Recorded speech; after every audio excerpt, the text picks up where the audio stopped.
বাপের বাড়ির লোকের কথায় আমি কক্ষনো স্বামীর সাথে খারাপ ব্যবহার করি না। আমি নিজে থেকেই খারাপ ব্যবহার করি। ওই বেটাই আমাকে জ্বালায়, তাই আমি খারাপ ব্যবহার করি। বাপের বাড়ির লোকের কথা শুনে আমার কী জন্য খারাপ ব্যবহার করতে হবে? আর আমার জানা মতে কেউ বাপের বাড়ির লোকের কথা শুনে স্বামীর সাথে খারাপ ব্যবহার করে না। সবাই নিজের থেকেই খারাপ ব্যবহার করে। বুঝতে পারলেন? যাই হোক, একটু ফান করলাম। জীবনে একটু হাসি মজারও দরকার আছে। হাসি তামাশা অবশ্য আমার মুডের উপর নির্ভর করে। এই যেমন আমার যখন যা মন চায় তাই করি। যেমন এখন আমার সেলাই করতে মন চাচ্ছে। কিছুক্ষণ পরে হয়তোবা আবার চুড়ি বানাতে মন চাবে।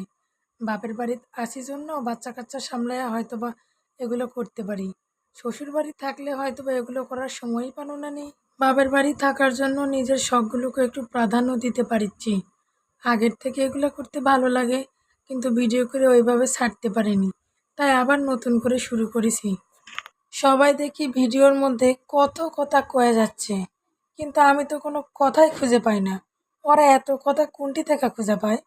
ভিডিওর মধ্যে এতই বকবক করে, যেমন এখন আমি বকবক করার চেষ্টা করেছি, কিন্তু পারছি না। সিরিয়ালে কথা কইতেই থাকে, একটুও বাদে না। এদিকে আমি যদি ভয়েস দিতে লাগি, বাইরে থেকে আমার মা আর বোন শুনে হাসে। এই জন্য শান্তিমতো কথাও কবার পারি না। কি এক দুঃখের মধ্যে পড়ল কন্ত। এদিকে মেয়ে তো জ্বালানোর জন্য আসেই, পুরাই ডাল খিচুড়ি অবস্থা। ভিডিওটা যদি একটুও ভাল লাগে তাহলে একটু লাইক কমেন্ট করে পাশে থাকেন।